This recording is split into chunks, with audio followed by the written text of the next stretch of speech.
Muito boa noite a todos. Agradeço muito a presença de vocês, especialmente aqueles que nos assistem pelo Facebook e pela TV do CRA, né? Agradeço também ao CRA, ao próprio Conselho, pela oportunidade de trazer esse tema, que é muito pouco explorado pelas empresas, né? O que nós vamos tratar aqui essencialmente sobre planejamento sucessório. Esse tema surgiu assim, de um café junto com o meu amigo Júlio Marconi. O Júlio ele é sócio corretor da Tratos Seguros e Investimentos, trabalha há 18 anos nesse ramo, né, de seguros, sempre desenvolvendo planejamentos tributários, planejamentos financeiros familiares e gestão completa de benefícios. E dada a sua experiência, ele vai nos chamar a atenção para algumas consequências que nós precisamos estar atentos ao se contratar seguros de vidas para fins societários, né? Meu nome é Roger Belisário, sou administrador, formado desde 2003 pela Estácio de Sá, né? Fiz uma especialização em auditoria fiscal e tributária, talvez até por isso as pessoas me confundam, né, muitas vezes como contador, né? Depois eu me especializei em engenharia econômica e financeira, e aí já me chamam, já acham que eu sou economista, mas antes mesmo de eu fazer o planejamento tributário estratégico, já acham também que eu sou advogado. Mas eu sou de fato administrador aqui da casa, né? E por 4 anos eu fui integrante da comissão de governança corporativa aqui do próprio conselho, né? Eu sou sócio consultor da RTB Consultoria, né? Tenho como principal missão, dada essa multidisciplinaridade, né, do que eu já estudei, do que eu me especializei, a auxiliar os gestores, né, de pequenas e médias empresas a escolherem a melhor alternativa que possa trazer resultados positivos para suas operações e para o resultado de suas empresas, né, a continuidade de seus negócios. O nosso objetivo aqui é falar um pouco sobre um tema que as pessoas muitas vezes ignoram, né? Acredito que, à exceção dos suicidas, ninguém pensa em morte, né? E como estar preparados para ela no âmbito empresarial. Então, o que nós trataremos aqui? Vamos falar na iminência, né, na ocorrência de algum falecimento ou de uma incapacidade de um sócio decorrente de qualquer fato que possa ter acontecido, como proteger a empresa para que ela continue em atividade. Vamos falar sobre como a gente preserva, né, a saúde financeira dela, a gente não compromete o fluxo de caixa da empresa na ocorrência de algum desses fatores, né, que venha a suceder algum falecimento ou incapacidade. Evitar desentendimentos entre núcleos familiares, porque se o sócio vier a falecer, existe a família dele que deve ser indenizada, né? E o que vamos apresentar aqui vai ser um meio de você evitar qualquer tipo de desentendimento. Ou minimizar, né? E evitar também a entrada de pessoas estranhas no quadro, porque quando não se consegue, né, indenizar os familiares, né, muitas vezes permite que algum dos herdeiros, né, venha participar do negócio. É uma pessoa que é estranha à idealização, né, do projeto empresa e que muitas vezes acaba por encerrar as atividades da empresa, né? Bom, o primeiro fato, assim, é o que foi observado, que é consenso, né, entre alguns pesquisadores, que apenas 30% das empresas elas conseguem chegar até o final da sua primeira geração. Desses 30%, só aproximadamente 10% conseguem passar o bastão para a segunda, né? E desses 10%, 5% apenas chega na terceira geração. É um funil em que a gente tem 1.000 empresas, né, em cima, e lá embaixo só saem 6 empresas. Somente 6 empresas chegam, né, conseguem, né, ir transmitindo, né, toda a ocorrência, né, da sucessão empresarial. Talvez eu me lembro muito disso aqui de um ditado popular que fala, né, avô rico, filho nobre e neto pobre, né? Desde que o filho esteja, né, dos 10% ali no meio, né? E o Instituto de Desenvolvimento para a Administração na Suíça realizou uma pesquisa e elencou, né, uma série de de problemas, de conflitos que acontecem, né, nesse processo dentro das empresas que acabam por encerrá-la, né? O primeiro deles eu elenquei alguns, né? Estou trazendo alguns aqui para vocês, né? Eu começar a falar pelo conflito das necessidades de liquidez da família e a capacidade de geração de fluxo de caixa da empresa. Muitas das vezes, assim, quando a empresa começa, né, são os sócios ali que trabalham para a empresa. Conforme o tempo vai passando, a família vai crescendo, né, acaba por ocorrer uma inversão. A empresa passa a trabalhar para a família. E até que chega o ponto que a empresa não consegue suprir, arcar com todas as prioridades financeiras que os familiares têm. Esse é um dos fatores que levam ao encerramento da empresa. O outro fator é a inexistência de um sucessor competente na família. Dentro do processo, né, não é identificado, não se busca, né, preparar um sucessor. Alguém que possa dar continuidade às atividades empresariais de uma forma mais suave possível. E isso não é um evento em que, forçosamente ou não, se passa o bastão, por exemplo, de um pai para o filho. É preciso que esse sucessor seja preparado, né? Isso muitas vezes é um processo de longo prazo, para que ele esteja muito bem, conheça bem as operações da empresa, esteja muito bem alinhado com a cultura, com os valores e a missão da empresa. E mesmo se não for identificado entre os familiares, né, alguém que possa dar essa continuidade, e se é de desejo seguir com a empresa, busca-se um profissional fora que possa, né, agregar esse valor.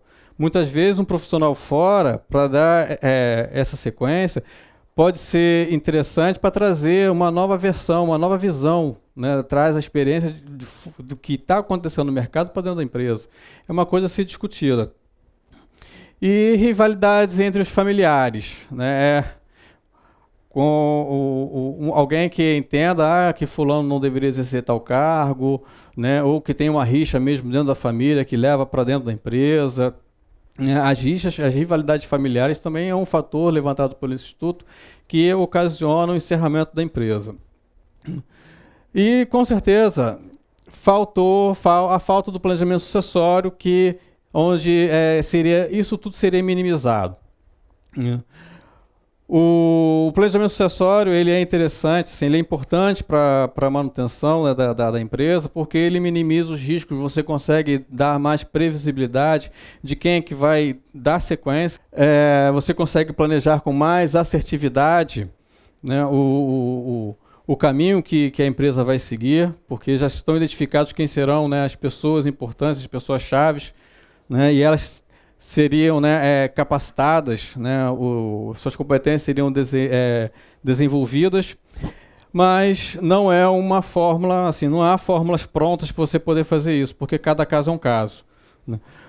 O tamanho e a complexidade da empresa, né, assim, quanto maior a empresa, maiores os seus processos, maiores as necessidades de capacidade de preparar, né, desenvolver as competências de um sucessor, né, o nível de harmonia entre os familiares, os núcleos familiares, assim, estabelecer quais são as regras dentro da empresa para que um familiar possa participar, né? Assim, quais são os requisitos.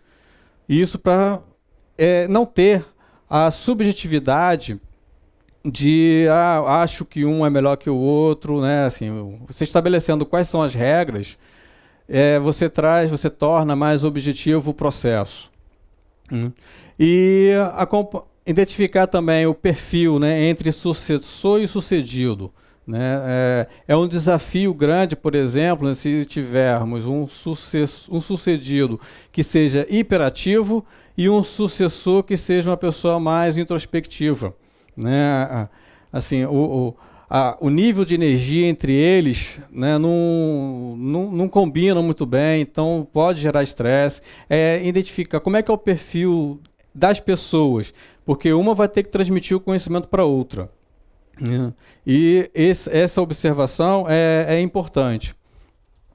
E Também, talvez o mais importante seja como vai ficar a participação societária, né, do sucedido em relação ao sucessor. E o controle de capital. Será que o sucedido, né, a pessoa que vai passar o bastão, de fato, ela vai permitir que esse processo seja executado?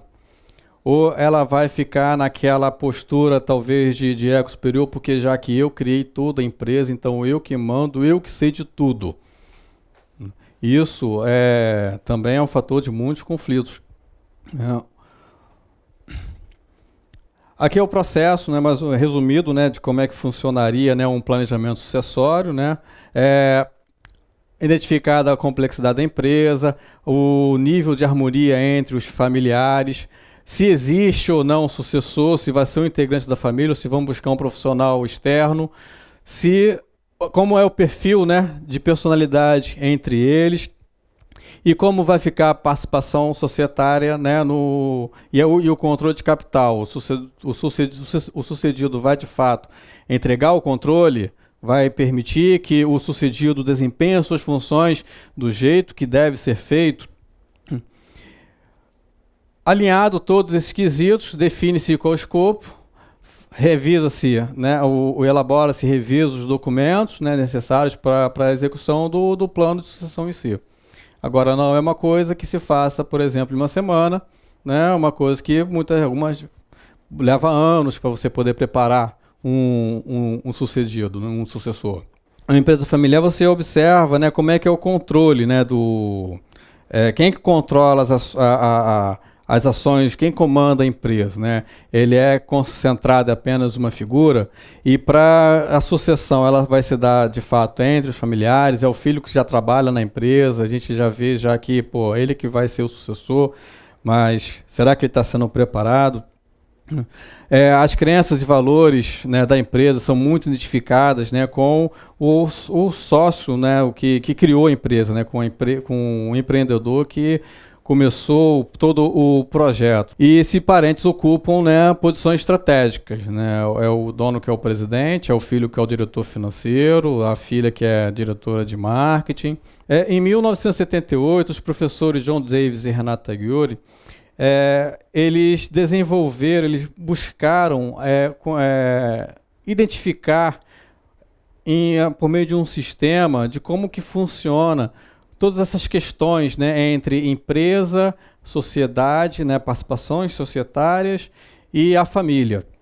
E desenvolveram um sistema bastante simples, composto de 3 esferas, né, a família, propriedade e a empresa. Aqui no familiar, assim, bom, a gente tem aqui então 7 grupos de interesses que cada um tem lá suas metas, né, seus conflitos. O primeiro deles aqui é o familiar. O familiar é aquela pessoa que simplesmente faz parte da família, né? É aquele sujeito que ainda está no esquema escola, cinema, clube e televisão. Depois temos o proprietário. O proprietário é a pessoa que detém, né, a propriedade, né, dos bens e vive provavelmente dos rendimentos, né, gerados pelo patrimônio que possui. E tem os trabalhadores, que podem ser tanto os funcionários como também os outros acionistas que participam do processo de gestão. Nas interseções, nós já temos aqui o proprietário familiar. Eu vejo o proprietário familiar, muitas vezes, como aquele cônjuge que assina um contrato social junto com, muitas vezes, o marido, porque o marido não tem alguém para colocar de sócio, né?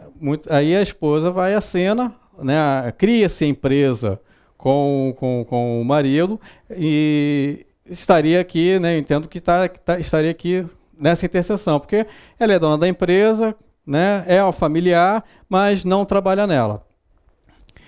O proprietário trabalhador, né? Ele é dono da empresa, trabalha nela, não tem qualquer responsabilidade, assim, compromisso com a família, né? E o trabalhador familiar, né, é aquele cara que já aprendeu a beber, deixou o cabelo crescer e decidiu trabalhar, né? Mas quantos nós conhecemos que estão nesta interseção aqui, no meio? Que ele é tanto responsável pela família, ele é o dono da empresa e trabalha nela. E aí algumas conjecturas. Será que a empresa está preparada uma morte prematura dele? Ou acontecimento de alguma fatalidade que vai deixá-lo, né, incapaz, né, não vai conseguir mais trabalhar? Né?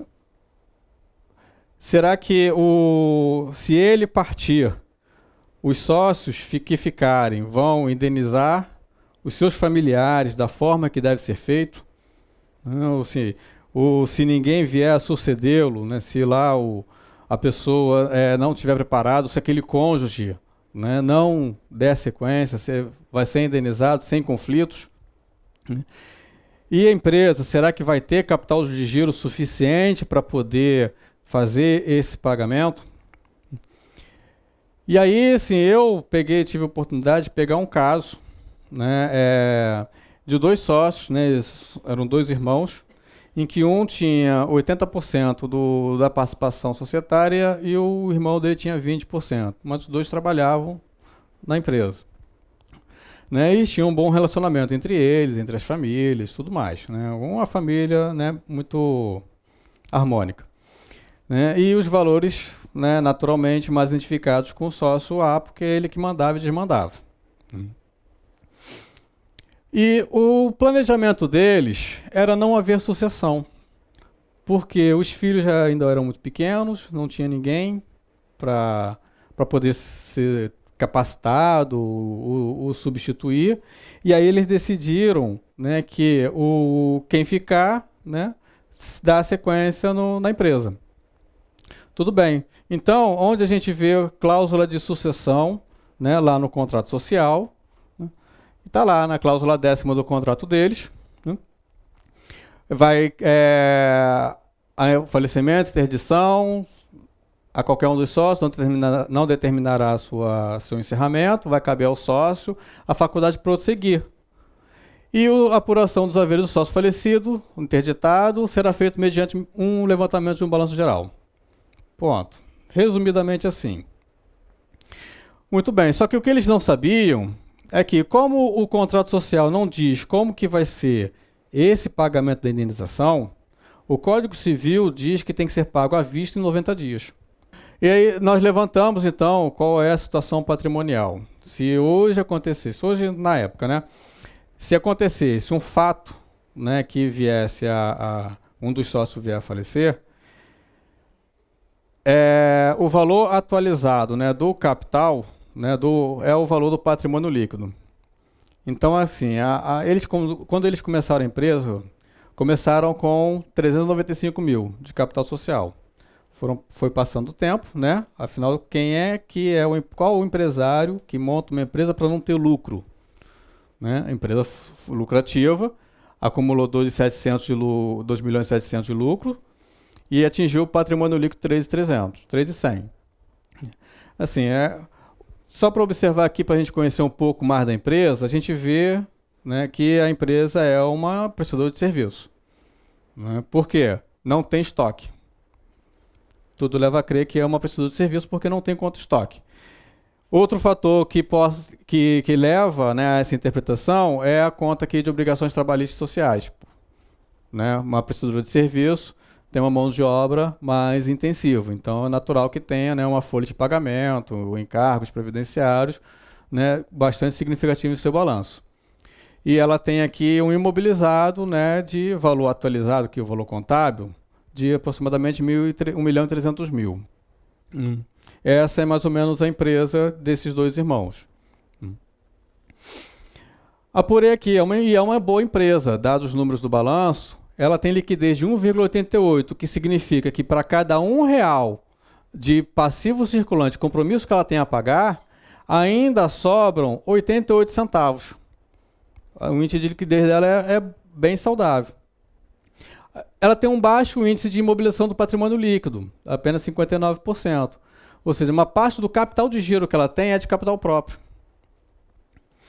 E o capital de terceiros também, assim, menos da metade do que ela deve, se ela for considerar que ela também deve aos sócios, né, que está ali no lado do passivo, no geral, né, é menos da metade. Bom, e aqui A indenização para os herdeiros ficaria assim. O sócio A, que tem 80% de participação, ele integralizou 316 mil. Esse 316 mil se transformou em 2 milhões e meio. No sócio B, os 20% dele, que corresponde lá na época a 79 mil, transformou-se em 620 mil.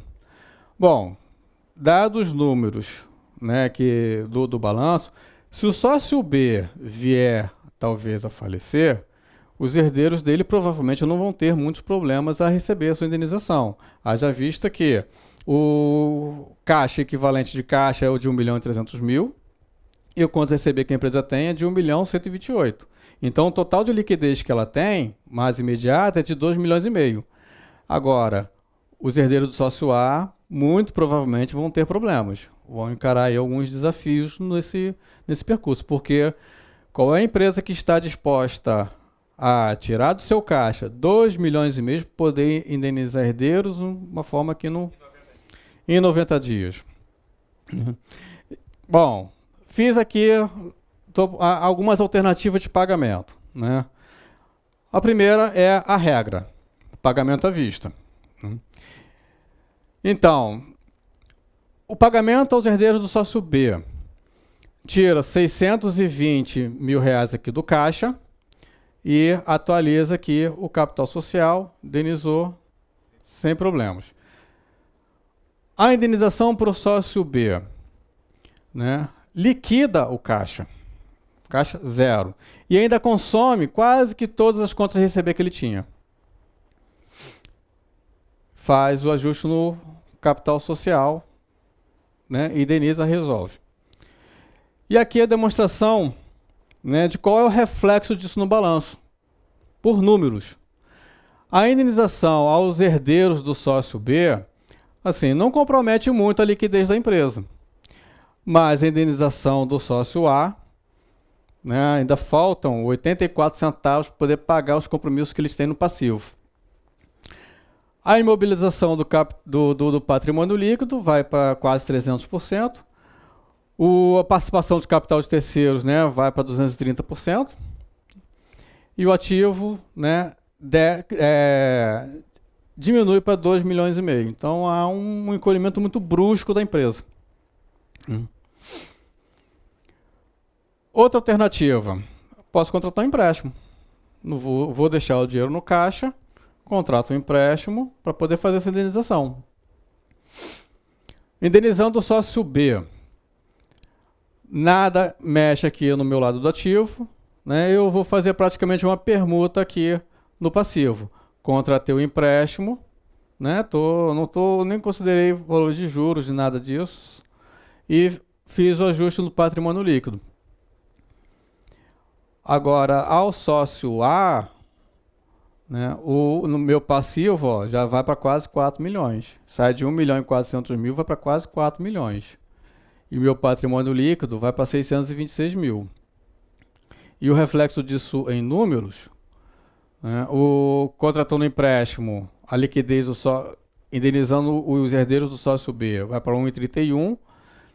E, assim, entre tirar o dinheiro do caixa e contratar um empréstimo sob a ótica da liquidez, é mais vantajosa, né, o menos prejudicial. Mas, em compensação, o meu endividamento, ó, cresce 630%. Então, assim, são reflexos, né, que a gente deve observar, né, assim, em qualquer tipo de ação que vai ser adotada na empresa, né. E o ativo, né, continua a mesma coisa porque eu estou contratando um empréstimo, está fazendo meio que uma permuta, né, entre contas. E a outra alternativa que tem é eu posso vender o imobilizado para poder indenizar, né. Assim, essa é uma alternativa de certa forma perigosa, porque a venda de imobilizado pode significar, né, a venda de um item que proporciona receita para a empresa. Então, você vai se desfazer de um imobilizado, tem que ver qual vai ser o reflexo disso lá no seu faturamento. Porque muitas vezes, né, assim, as máquinas, equipamentos são utilizados dentro do processo empresarial, né?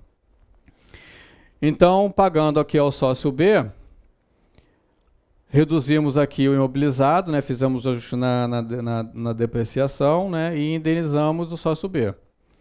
Agora, só o sócio B, porque a empresa não dispõe de patrimônio, né, de imobilizado, né, que vá pagar ao sócio A. E aqui o reflexo, né, a liquidez corrente permanece a mesma, porque eu estou tirando do imobilizado e liquidando direto, né, uma conta de 1 para 1. Né, sobe um pouco aqui meu endividamento, porque eu reduzi meu patrimônio líquido. Né.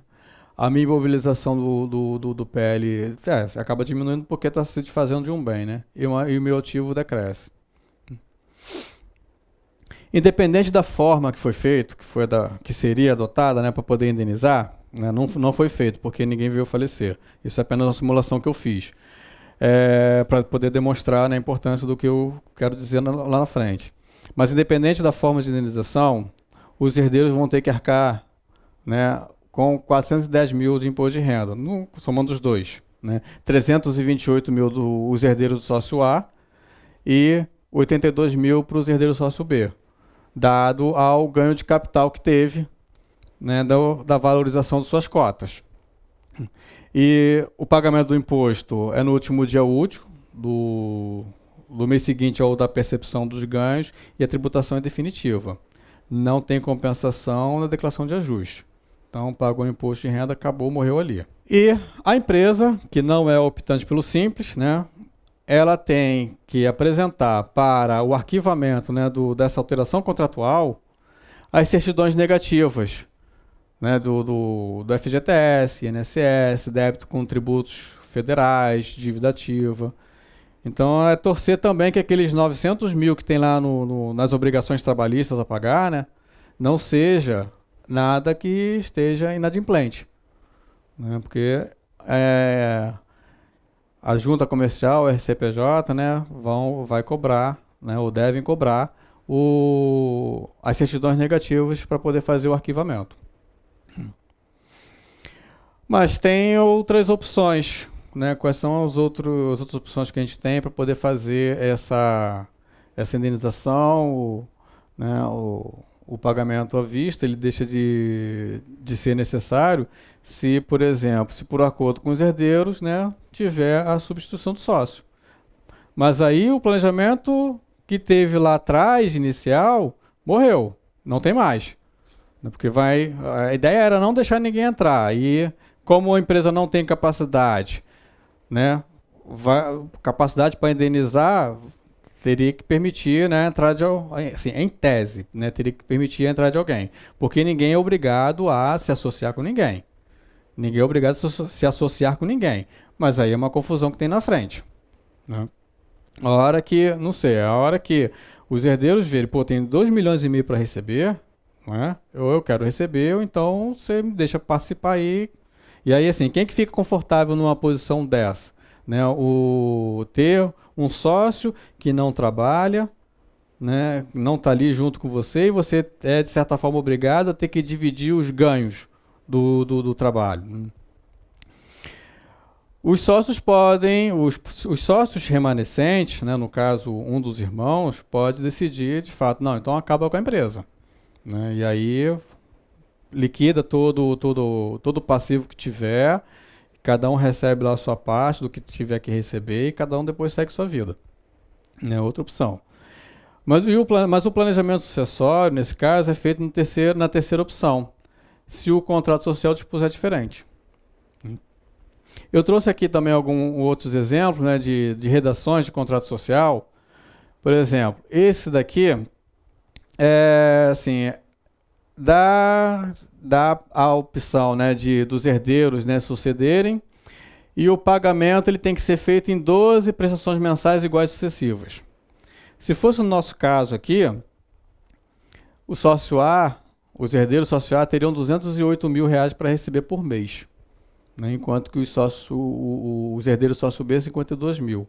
Então, assim, até no plano de pagamento é preciso ter cuidado, né, com o que vocês vão determinar. O que vai ser determinado, porque tirar do caixa 209 mil reais mensalmente é um valor significativo que pode fazer muita falta lá na frente.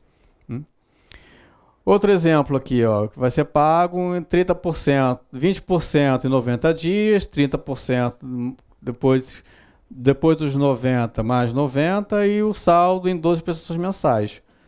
No nosso exemplo, primeira parcela, 500 mil para os herdeiros do sócio A, 750 mil na segunda parcela e o saldo em 12 prestações de 104 mil. Assim, tirar meio milhão do caixa, né? Depois mais 750 mil, assim, e é de um dinheiro que não vai voltar, né? Complicado. A questão é, como é que se protege disso? Seguro de vida. Contrata-se uma apólice de seguro de vida, né, vinculada ao contrato social, e a seguradora indeniza. Quais são os benefícios? Não vou descapitalizar a empresa, né? A empresa não vai precisar tirar o dinheiro, né, do seu fluxo para poder indenizar ninguém. Também não vou precisar contratar empréstimos, né, para poder fazer essa liquidação. Frente à gama de problemas que isso pode gerar, é um planejamento, né, de baixo custo. E pode representar também a capitalização da empresa, né, que se a empresa vier a ser a beneficiária dessa apólice. A diferença é que se a apólice for feita, né, com os herdeiros como beneficiários, eles não têm a incidência do imposto de renda sobre o ganho de capital. E esse valor que é pago pela indenizadora, pela seguradora, serve como valor para redistribuir as cotas entre os sócios remanescentes. Se a empresa for a beneficiária, aí esses herdeiros eles deixam de ter aquela garantia líquida e certa de receber essa indenização, porque o dinheiro vai entrar no caixa da empresa, né? E se a empresa estiver passando por dificuldade financeira, pode ser adotada outra estratégia, né? E que não pagar o pagamento dos herdeiros. Bom, fazer prever, né, só contratar a apólice seguro, né, fazer prever essa alternativa no contrato social, é importante que isso seja feito, que senão não vai surtir o efeito desejado. Somente nesses casos, né, Morte ou saída do sócio, regula-se de outra forma, né, e regula-se de outra forma. Tá? Isso aqui é uma situação específica para quando houver falecimento, né, ou incapacidade do sócio e tiver que indenizar lá os herdeiros. E assim, é importante também que haja, né, um acordo de sócio, justamente para poder determinar as regras, né, como que vai ser feito, por exemplo, os beneficiários, né, tem que estar ratificado que os beneficiários fazem parte da legítima lá de sucessão do patrimônio geral do sócio. Né, para não entrar nenhum elemento, né, outra pessoa que seja estranha, né, daquele nicho de herdeiros. O qual vai ser o valor da cobertura? Porque hoje seria uma cobertura, né, um valor de cobertura de 3 milhões, né, somando os dois sócios, 3 milhões e 100 mil. Mas a empresa ela vai continuar trabalhando, vai continuar crescendo, pode haver um aumento de capital, e aí o valor do patrimônio vai mudar. Então, até quando que vai ser feita uma nova renovação da apólice, do valor de cobertura? Ou se a empresa, né, começar a acumular prejuízo, o valor diminuir? Como é que vai ser tratado isso? Regula-se no acordo de sócio, né? E a saída de sócio, sim, o seguro arcado pela empresa, o sócio vai sair e essa apólice, como é que vai ficar? Vai ser cancelada? Ou o sócio retirante vai dar continuidade aos pagamentos? Então, assim, isso são alguns aspectos, né, da proteção societária, né, que eu gostaria de transmitir, né, para vocês. Entendo que é importante que esses itens sejam observados, né, para a preservação da empresa, né, e até para poder preservar também o relacionamento entre as famílias, né, porque a hora talvez de fato, talvez o mais importante, né, manter esse um ambiente harmônico, né, entre os núcleos familiares, não ter conflito, né, porque quando envolve dinheiro muitas vezes dá confusão, né. E agora eu passo a palavra aqui para o Júlio. Né, o Júlio, como eu disse, ele é o sócio corretor da Tratos Seguros de Investimento, e ele vai agora nos chamar a atenção de algumas consequências que devem ser observadas, na hora de contratar o seguro de vida para essa finalidade societária. Muito boa noite, Júlio. Obrigado, Roger. Agora é comigo. Bom, gente, boa noite. Obrigado aí pela presença de todos. Sim. Passar aqui. Bom, gente, eu vou... Como o Roger já fez uma apresentação prévia sobre mim, né? Eu já estou há 18 anos aí no mercado de seguros. E eu acho que tomara que eu possa contribuir um pouquinho aí com o que você já tem de conhecimento sobre essas questões. E a gente, né, ao longo dessa trajetória, a gente já viu muitas situações, né? Empresas que acabaram por não terem se planejado, empresas que conseguiram se reerguer depois de terem se planejado. A gente está falando aqui especificamente de seguro de sucessão para sucessão empresarial, mas a questão dos seguros ela é muito importante para a manutenção da empresa como um todo, tá? Tem um colega aqui do ramo de seguros também, mas já vi diversas situações ao longo dessa vida. Então, acho que a primeira questão aqui, o primeiro recado que eu gostaria de passar para vocês se você é administrador ou sócio de uma empresa, veja se você está protegido diante de todas as situações que você pode encontrar aí ao longo da sua vida, porque para que você possa manter aí a sua empresa de forma plena, segura e que ela seja perene também.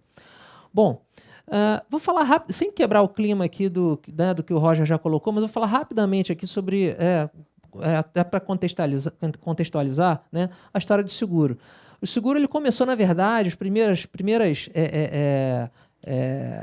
notícias que a gente tem, o seguro começou em 23 séculos antes de Cristo, na época da Babilônia, onde os comerciantes eles iam atravessar o deserto e eles precisavam colocar as suas cargas em cima de camelos. Só que esses camelos eles morriam, o camelo era um patrimônio, né, do comerciante. Os camelos morriam, eram assaltados, né, por bandidos e tudo mais. Então, quer dizer, antes dessas caravanas, o que esses comerciantes faziam? Guardavam um recurso, tá? E eles se mutualizavam e se de repente acontecesse alguma situação onde ele perdesse o patrimônio dele, aquele recurso era pego lá atrás para poder indenizar aquele comerciante que perdeu.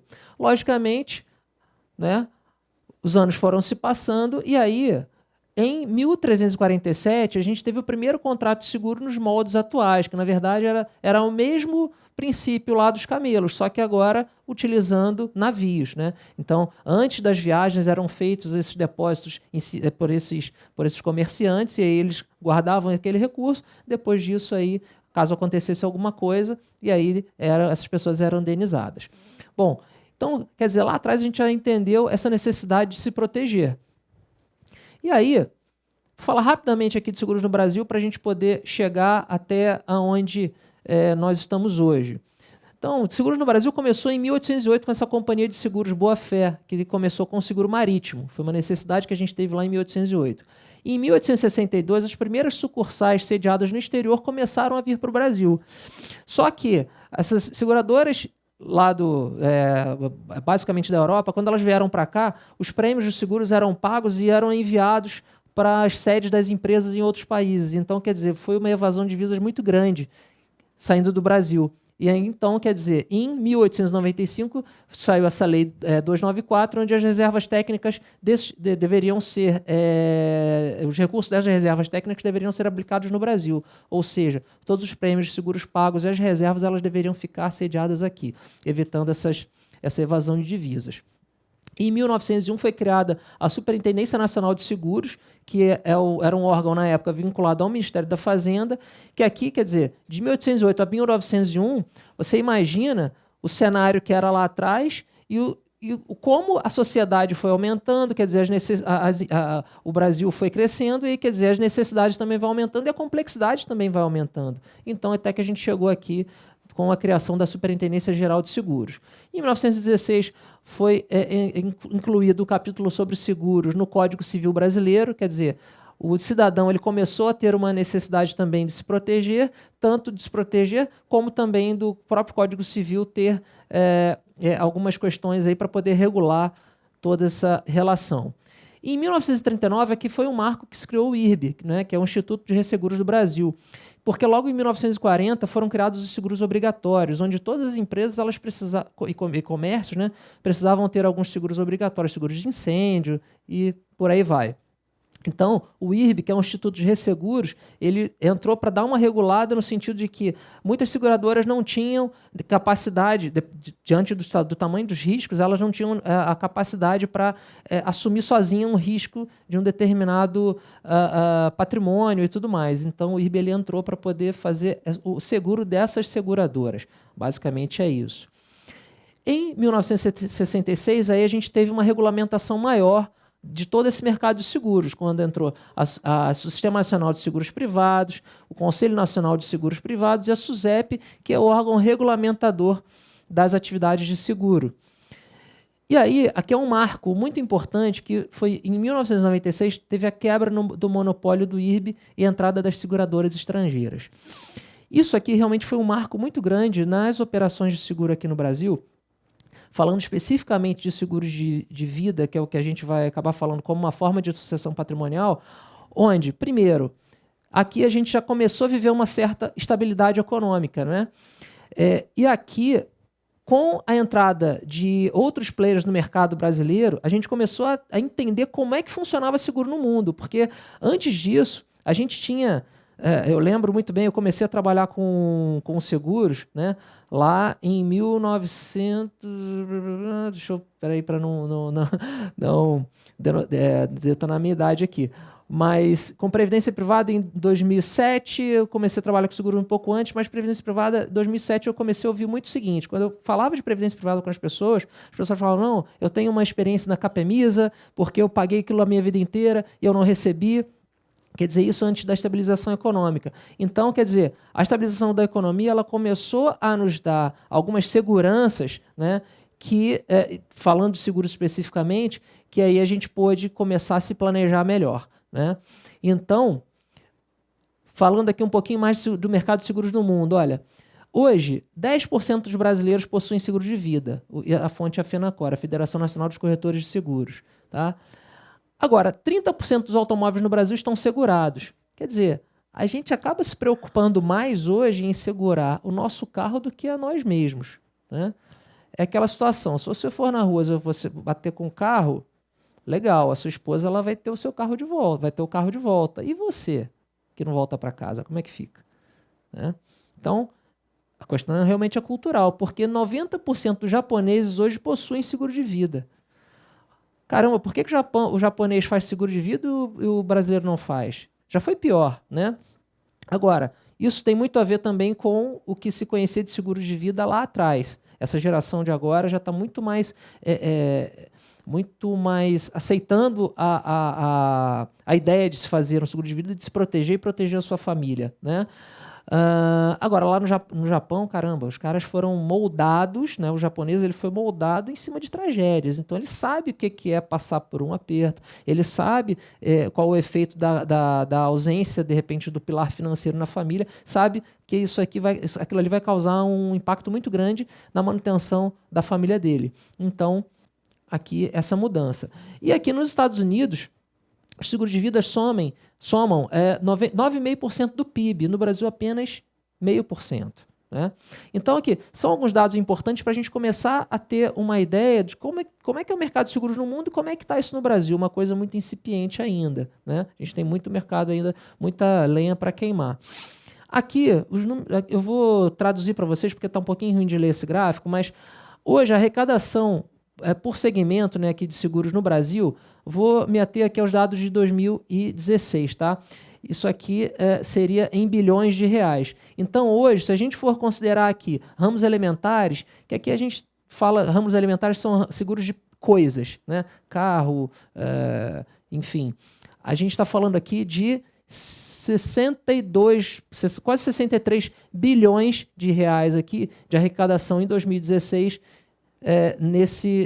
de prêmios de seguros nos ramos elementares. Se a gente for falar aqui de seguros de pessoas, né, cobertura de pessoas, que são realmente seguros de vida, a gente está falando aqui de 34 bilhões. Ou seja, metade dos seguros, entra naquela estatística lá que a gente falou. Quer dizer, se a gente for considerar que 30% dos carros têm seguro e 10% das pessoas têm, aqui a gente tem esse reflexo, né?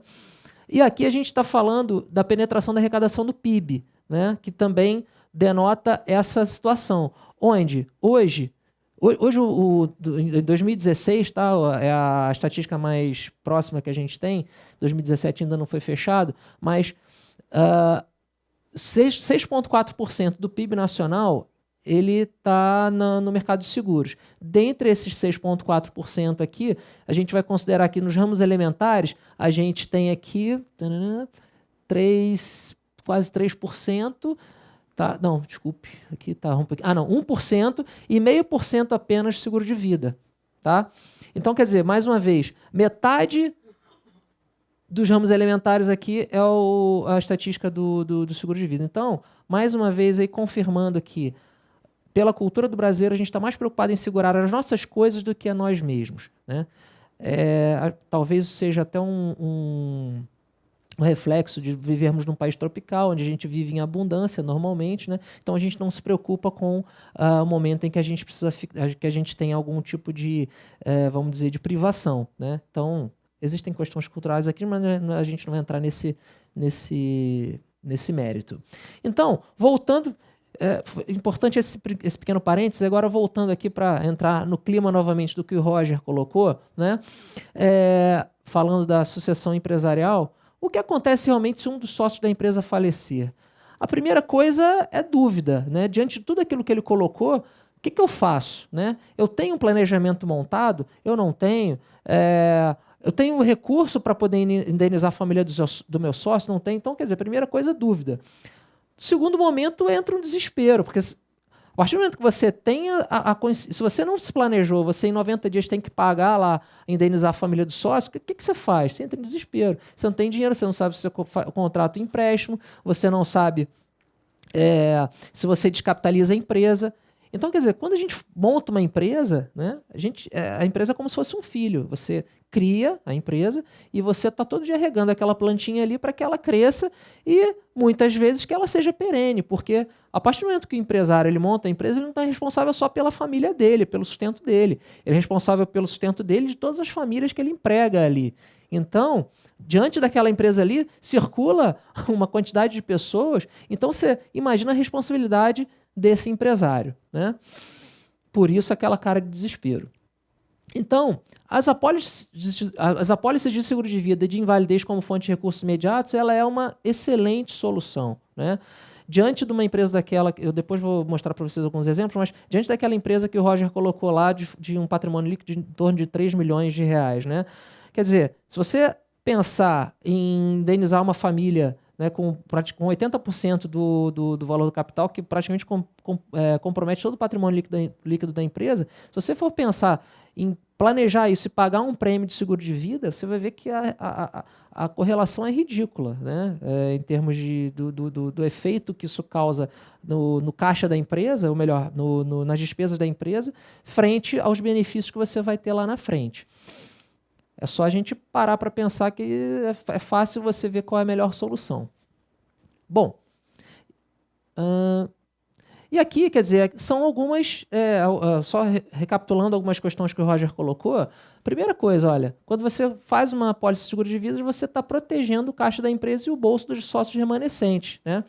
O Roger falou muito da questão da indenização aos sócios, mas a gente fala também, dentro dos mecanismos de sucessão empresarial, a gente tem o seguro de pessoa-chave, porque muitas vezes você tem que indenizar a família do sócio, ok, mas aquele sócio que começou com você lá atrás, de repente você é responsável pela área comercial, mas o seu sócio ele é responsável pela área de produção da empresa. Caramba, como é que você vai achar um cara especializado ali para justamente suprir aquela situação? Aquele gap que aquele seu sócio vai deixar. Então, existem seguros específicos para essa situação também, onde você coloca a empresa como beneficiária desse seguro, e aí, em cima disso, você vai ter um recurso para contratar um consultor, né? E aí, quer dizer, você... ou contratar uma pessoa especializada no mercado, você vai ter grana para bancar isso, e aí sim você poder garantir a manutenção e a perenidade das atividades da sua empresa. Bom, protege a família do sócio, logicamente, porque o negócio é o seguinte, se eu morrer tudo bem, ele que se vire, todos que se virem. Agora, e se o meu sócio morrer? Não, aí eu que tenho que me virar, né? É aquela tal história, a gente sempre fala isso. A pessoa, para fazer um seguro de vida, ela tem que ser uma pessoa altruísta, porque muitas vezes ela não vai ela não vai usufruir disso, né? Seja lá para onde ela for, o que vai acontecer, dependendo da crença de cada um, é, caramba, deixei um problemão lá embaixo, né? Então, quer dizer, você não vai ficar tranquilo. Agora, não só... A gente não está falando só da ausência, da morte da pessoa, a gente está falando também de situações em que a pessoa ela fique incapacitada, né? Por uma doença ou por um acidente. Então, são questões também que a gente tem que avaliar. E aí protege também o futuro da empresa, né? Já até falei um pouquinho lá atrás que quando a gente monta a empresa, a gente não é responsável só pela gente, sim pelas famílias, mas também pelas nossas famílias e pelas famílias dos funcionários ali da empresa. Bom, agora, só que a gente tem aqui N armadilhas na hora de se contratar um seguro de vida, né? Voltando lá atrás que a gente falou do IRB, uma coisa interessante, né, depois que houve essa abertura de mercado, diversas empresas americanas e europeias entraram aqui no Brasil e, quer dizer, criou-se uma infinidade de possibilidades de se contratar os seguros de vida. Então, primeira coisa aqui, muitas vezes, hoje, quando as pessoas vão contratar um seguro, a gente vai abordar, conversa com alguns potenciais clientes, aí uma das perguntas que você faz você tem seguro de vida? Tenho. Mas com quem que você fez? Não, eu fiz no banco. Tá, mas qual o capital que você tem? Olha, eu não sei. Aí você vai olhar a pólice daquele potencial cliente, você vê que só cobre morte acidental. Já tive situações até de pessoas próximas da minha família, em que a família achava que a pessoa, que o pai lá tinha um seguro, só que ele faleceu por uma morte natural, e quando foi ver, foi até a seguradora para verificar lá a indenização, era um seguro que só cobria morte acidental, ou seja, a família não teve a indenização, logicamente, né? Então, são algumas armadilhas.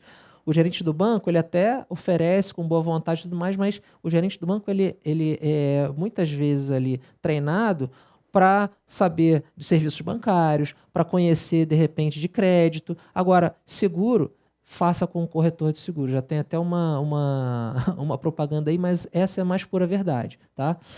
Então, quer dizer, seguro de vida ou acidentes pessoais, aquele que cobre morte natural ou morte acidental? Quando você fez o seguro lá no banco, né, a gente fazendo até uma reflexão, você assinou, você preencheu uma declaração de saúde, você colocou lá se você tem alguma doença crônica, se você já teve alguma situação de doença grave. Então, quer dizer, isso tudo você tem que informar na hora em que você vai fazer um seguro de vida. Seja seguro de vida para proteger a sua família, como para proteger lá a sua empresa, da mesma forma. Qual a sua atividade profissional? Na sua atividade profissional, você assume alguma questão de risco? Você, por exemplo, tem situações em que o dono da empresa, a empresa de segurança, ele é policial ou ex-policial, anda armado. Você informou isso?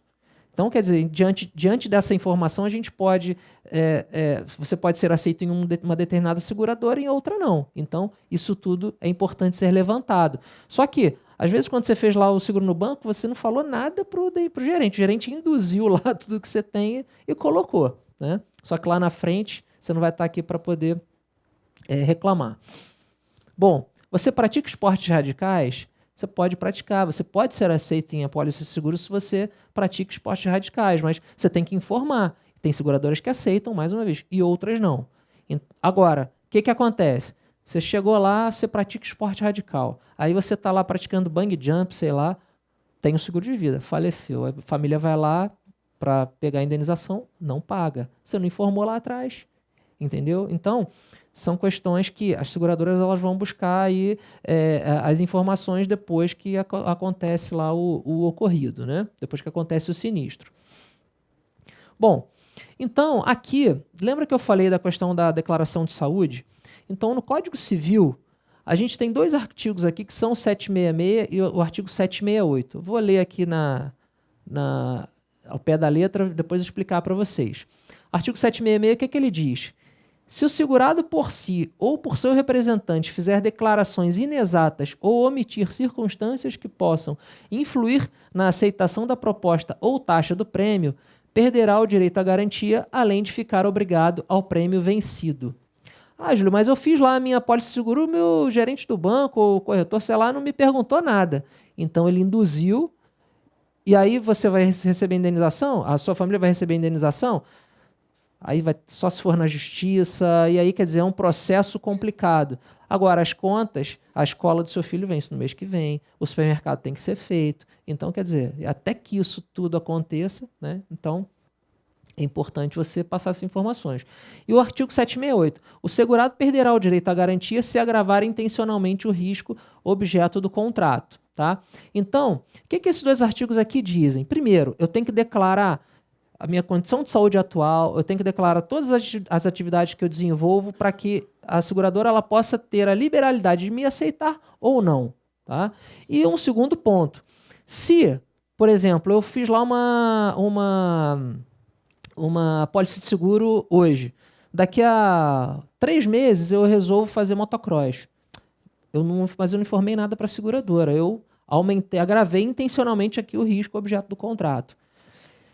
Posso praticar motocross, mas se eu morrer de qualquer outra coisa ou me acidentar por qualquer outro motivo, a seguradora ela pode, de repente, provar que eu faço uma atividade de esporte radical, ela pode simplesmente não pagar. Mesmo que eu não tenha me acidentado ou morrido diante daquela situação que está agravando o risco. Tá? Então, gente, o que acontece? Isso aqui as seguradoras têm proteção pelo Código Civil. Agora, existem hoje seguradoras, que são, inclusive, as que eu costumo trabalhar, que essas seguradoras, elas garantem que, a partir do momento em que você assinou a proposta de seguro, que você foi aceito, você recebeu a sua apólice, mesmo que você tenha agravado o risco intencionalmente, ou se a sua condição de saúde mudar ao longo do tempo, essas seguradoras garantem a indenização. Tá? Não são todas, mas essas que dão essa proteção, logicamente, a gente tem procurado mais. Em geral, em regra geral, as seguradoras de banco, elas não dão essa proteção, em geral, tá? A gente tem outras seguradoras aí que podem passar essa proteção para vocês e aí acho que para um processo de sucessão empresarial é importante que a gente trabalhe com essas, tá? Bom, então, o próximo ponto aqui, qual a melhor modalidade de seguro para o meu caso, né? Então, voltando lá ao que a gente falou do IRB, hoje a gente tem uma infinidade de formas de se contratar seguros, infinidade de seguradoras, né?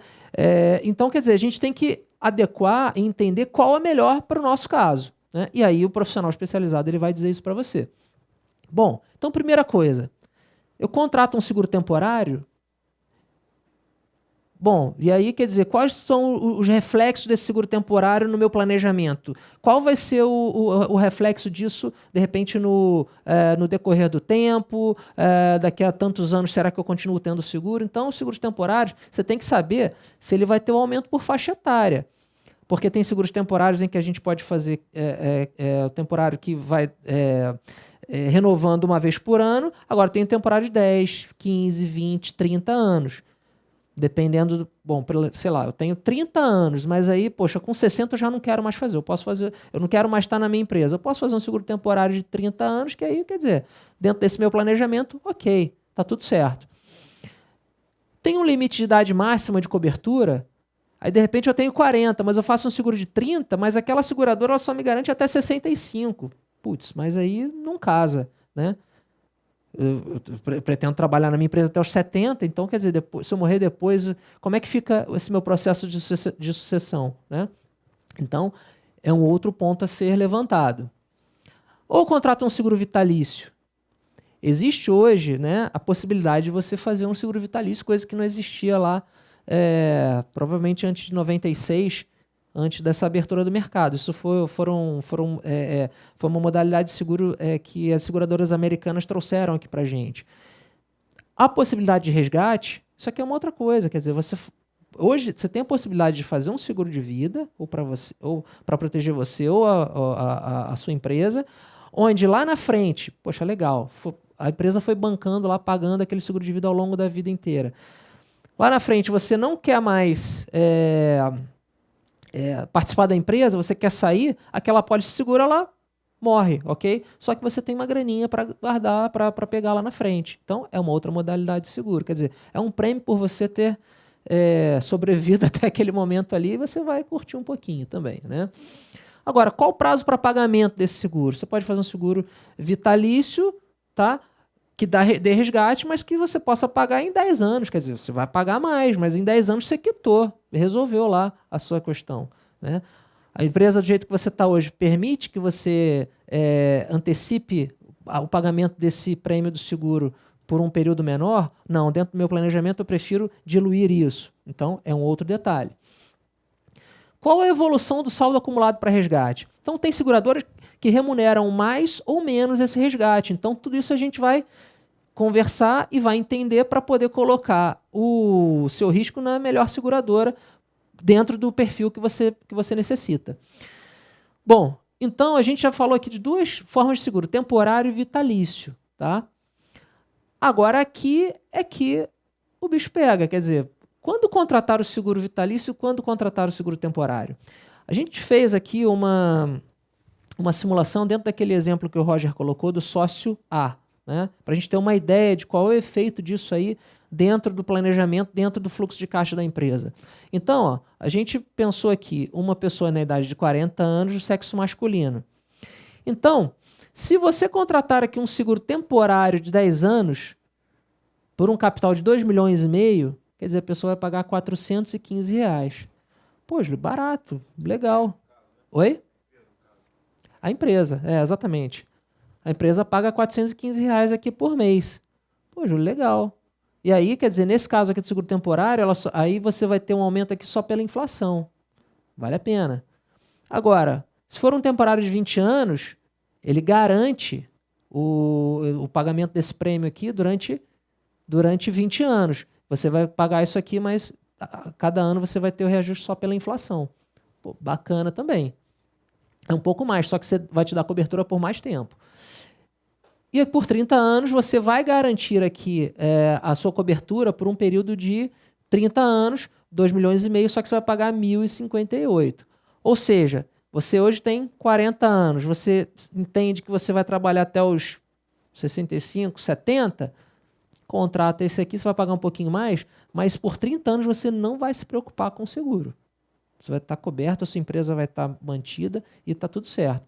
E lembra que eu falei lá atrás dos artigos 766 e 768? O que acontece?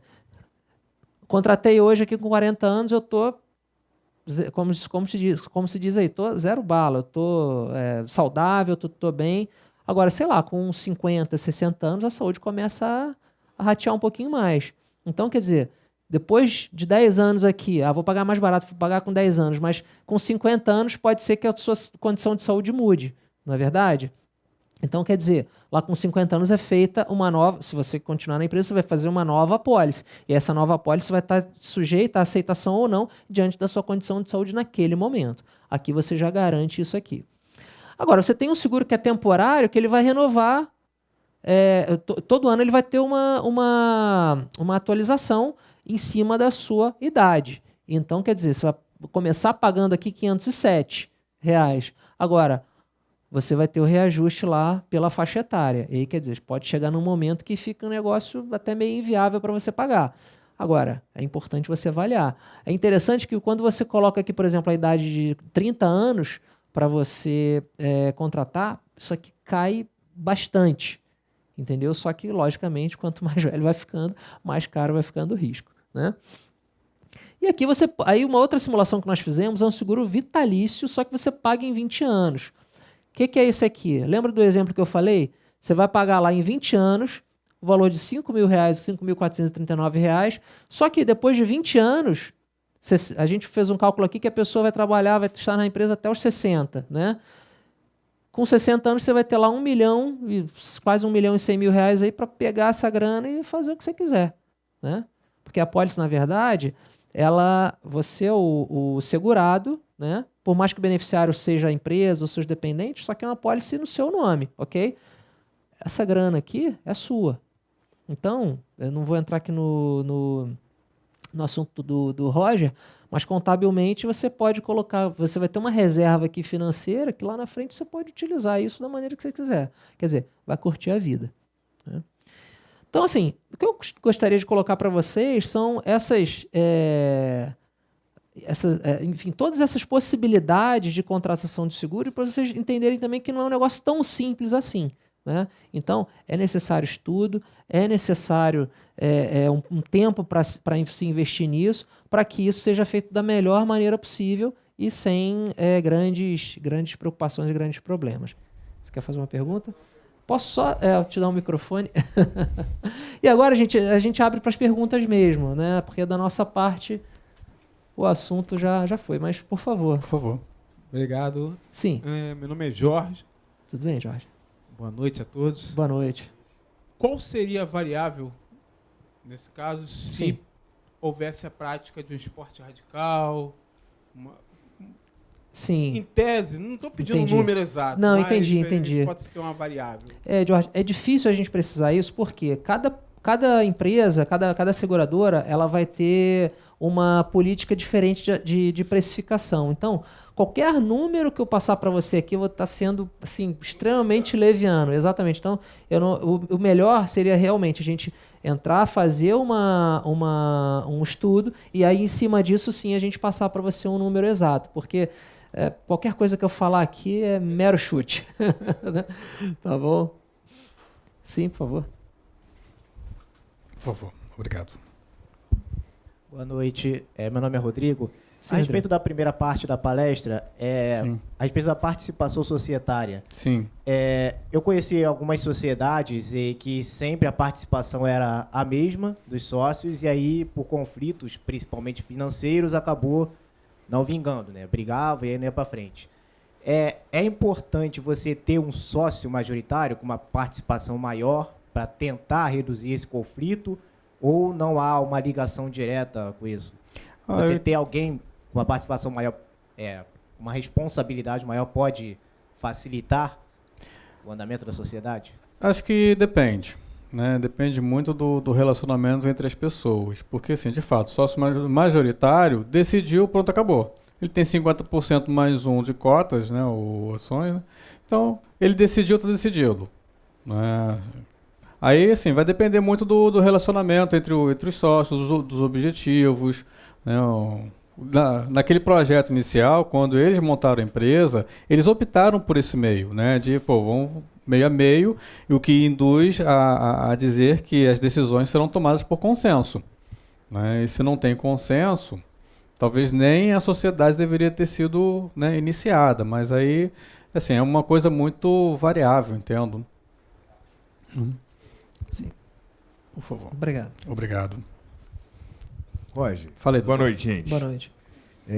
A pergunta é o seguinte: nos casos em que há uma saída do sócio, né, por estar saindo da companhia, eu quero sair da companhia, né, e tem dívida na empresa. A empresa está endividada. A mesma forma que você partilha, né, o bônus, você também partilha o ônus. Procede? Sim, você partilha o Dá bônus uma palhinha e o sobre ônus. isso aí.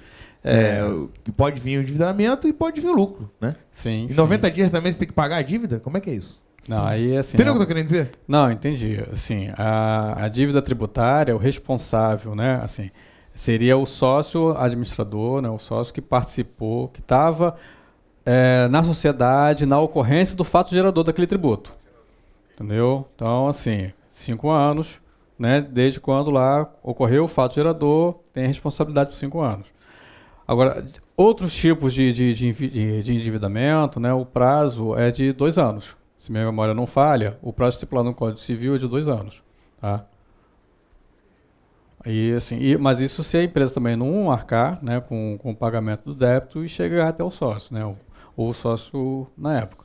Né? Então, assim, você tem um prazo de 2 anos. Se ninguém te reclamar, no 3º ano, você já não teria mais a responsabilidade, né, numa dívida que não seja tributária. Isso caso tenha saído do contrato social. Isso, na saída. Você para 2 anos que você não tem. tem que estar o contrato social registrado, né? O que, né, oficializa de fato a saída é o registro do contrato. Até complementando, né, falando do seguro de vida como um instrumento de sucessão, né? Não quer dizer que a gente vai chegar lá na empresa, faz o estudo, fez o seguro e aquele capital vai ser aquele para a vida inteira, porque a empresa é dinâmica, ela cresce, ela diminui, ela assume dívidas. Então, quer dizer, em cima disso tudo, é preciso um consultor para fazer o acompanhamento também constante daquela empresa. Ao menos uma vez por ano, conversar novamente e aí sim fazer os ajustes necessários para que efetivamente as pessoas estejam seguras e cobertas, que foi o objetivo inicial lá que levou a fazer. Hoje existe esse momento, né? Hoje estão dividindo mais dívida do que lucro. Sim, Sem dúvida que tem, né? Tem as empresas que estão ok. Mas nessa crise que a gente está passando, né? Não é privilégio de ninguém estar no prejuízo, né? Tá... Infelizmente é uma realidade. Tem um amigo lá atrás. Lá, ó. Levar o microfone. Aqui. Por favor. Boa noite a todos. Boa noite. Boa Meu nome é Leonardo. E a minha dúvida ela diz respeito à questão da apuração de haveres no falecimento do sócio. Sim. Quando o contrato social prevê a possibilidade de participação dos descendentes na sociedade, ou eventualmente a dissolução, ou a retirada dele, a compra das cotas pelos outros sócios. Como é que isso fica ajustado quando os sócios decidem pela contratação de um seguro? Porque se você for levantar um balanço especial para apurar os haveres, para indenizar, como é que eu, contratando, tenho condição de saber que daqui a 5 anos, 10 anos, haverá alteração do capital social, haverá a entrada de novos sócios? Se eu estou contratando isso 5 anos antes, 10 anos antes, como é que a gente projeta isso para o futuro? Já que eu, como sócio, tenho a preocupação de me preservar, Sim. ou preservar o outro componente da sociedade, sabendo que, eventualmente, em algum momento de dificuldade, eu não vou ter fôlego para fazer frente ao pagamento desses haveres. Como é que a gente pode se programar para isso? Sabendo que, como você mesmo colocou, isso é dinâmico, esse capital social ele pode aumentar, pode diminuir, a participação do sócio pode aumentar e pode diminuir, e eu quero preservar a minha participação. Ou, eventualmente, a empresa pode preservar a participação dos dois, ou eu, pensando em mim, pensando apenas na minha família, esquecendo um pouco o aspecto da proteção do sócio que vier a falecer. Como é que a gente pode, eventualmente, se programar para isso? Já que é um fato imprevisível, né? Entendi. A pergunta acho que é questão dobradinha de- aqui, nossa, né? É uma questão de planejamento, né, e acompanhamento. Né? Se você já tem um plano de negócio, né, no horizonte de 5 anos, já tem uma visão, uma visão de como você pretende, pelo menos pretende estar daqui a 5 anos. E aí é o cenário que se tem, né? Faz as contratações que tiverem que serem feitas com base nesse cenário. E depois é o acompanhamento, né? Todo ano, assim, eu não me lembro agora exatamente de quem é a frase, mas teve um grande empresário brasileiro disse que assim, o plano de negócio dele, né, com horizonte de 20 anos, revisado a cada 6 meses. Então, a cada 6 meses, ele olhava lá para o plano e falei, cara, eu estou no caminho que eu desejo chegar lá na frente, ou eu ainda quero chegar nesse destino, ou quero mudar, entendeu? Então, é a questão de você já ter um planejamento, né, um horizonte de onde você pretende estar e acompanhar, né, todo ano, cada período, né, como é que está a evolução disso. E, assim, a cada alteração que houver na estrutura societária da empresa e tudo mais, também fazer o ajuste, né, nas contratações que tiverem. Se tiver sido feita a contratação de um apólice seguro, ver como vai ficar a questão do capital, a diferença, né, aí o Júlio talvez pode responder melhor do que eu, né, se pode diminuir o capital protegido, aumentar por meio de uma apólice complementar, entendeu? Assim, não sei se eu respondi a sua dúvida. É mais ou menos essa, porque Sim. o valor patrimonial é uma coisa Sim. e o valor da cota é outra, né? Sim. Então, na sim, apuração sim, sim. dos haveres, você vai considerar o valor patrimonial, Correto. Sim. entendeu? Não o valor do capital, porque às vezes o capital social Não, de sim, 10 não, é o mil. valor do vamos lá. patrimônio líquido. Quando a gente né, fala não- capital, só um detalhe, porque quando a gente fala capital, eu falo de capital segurado, né? Que o capital segurado, nesse caso, é o valor O patrimonial. patrimonial da empresa. Exatamente. Desculpa aí, de Mas repente, quem vai ficou fazer essa confusão. mensuração? Porque é difícil você Aí ter vamos lá. contabilizado o valor patrimonial, porque envolve marca, envolve equipamentos. Você pode fazer um imobilizados. valuation, né? Faz um valuation da sua empresa. Mas é a seguradora que faz? Não, Não. não. Aí você contrata um A consultor. seguradora ela entra só no momento em que você definiu qual valor que você quer segurar. Em cima disso, aí a gente vai. Você tem um perfil de valor que você quer segurar. Dentro desse planejamento que você colocou, olha, eu quero ter um seguro por 10, 20, 30 anos, enfim. Em cima disso aí, a gente vai entrar para apresentar a melhor opção. Agora, o valor mesmo da empresa, a seguradora não vai ter condição de informar. E sim, você vai ter que contratar uma consultoria ou a área financeira da sua empresa, os sócios, e aí sim a gente chegar e fazer dar o suporte nesse sentido. E lógico, até entrando um pouquinho também no que o Roger falou, qualquer grande alteração de rumos na empresa, ela tem que ser, a partir do momento que você tem a decisão de fazer uma apólice de seguro para proteger a sua empresa, né, para o futuro, vamos colocar assim, né, patrimonialmente falando, qualquer grande alteração, é necessário você chamar o seu consultor de seguros para que ele possa te ajudar nesse sentido também. Porque é bem provável que você esteja com pouca cobertura ou com muita cobertura. Se você quer reduzir a sua atividade ou você quer aumentar, você quer contratar uma outra empresa, enfim. Desculpe, você quer formar uma outra empresa, isso é muito comum, né? Então, é importante você estar muito bem casado com o seu consultor de seguros. Tá bom? A gente conseguiu te responder? Obrigado. Mais alguém tem alguma colocação, intervenção? Tudo certo, não? Então, gente, agradeço mais uma vez aí a presença de vocês. As pessoas que nos assistem aí pela internet, muito obrigado e estamos à disposição aí para o que vier. Muito obrigado, boa noite. Muito obrigado, sim.